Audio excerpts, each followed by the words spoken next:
Doctor Morris Bucaille এই আয়াত পড়িয়েই মুসলমান হইয়া গেছে।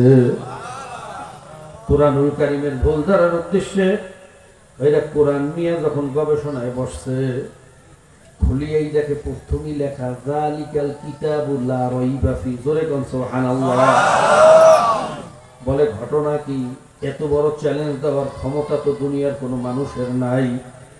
আমার বইয়ে কোনো ভুল নাই, আমার বইয়ে কোনো সন্দেহ নাই, এই কথা বলার মতো দুনিয়ার কোনো কবি, সাহিত্যিক, রাইটার, লেখক কারোই ক্ষমতা নাই। কথা ঠিক না ঠিক?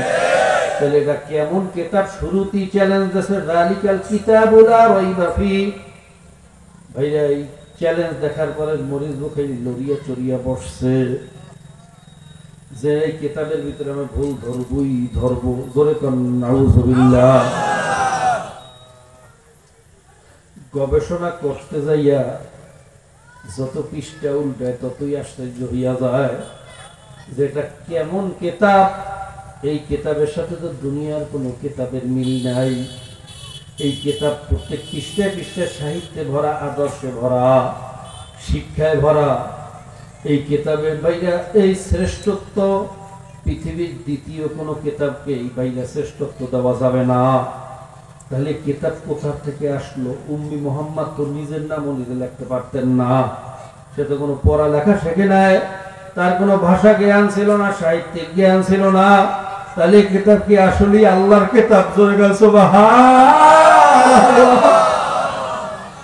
চিন্তায় পড়িয়া গেছে।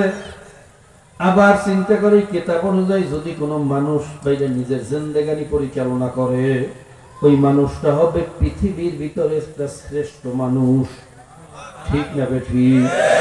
এই কিতাব অনুযায়ী যদি কেউ তার সমাজ পরিচালনা করে, ওই সমাজটা হবে পৃথিবীর ভিতরে শ্রেষ্ঠ সমাজ। এই কিতাব অনুযায়ী যদি কেউ দেশ পরিচালনা করে, ওই দেশটা হবে পৃথিবীর ভিতরে একটা শান্তির দেশ।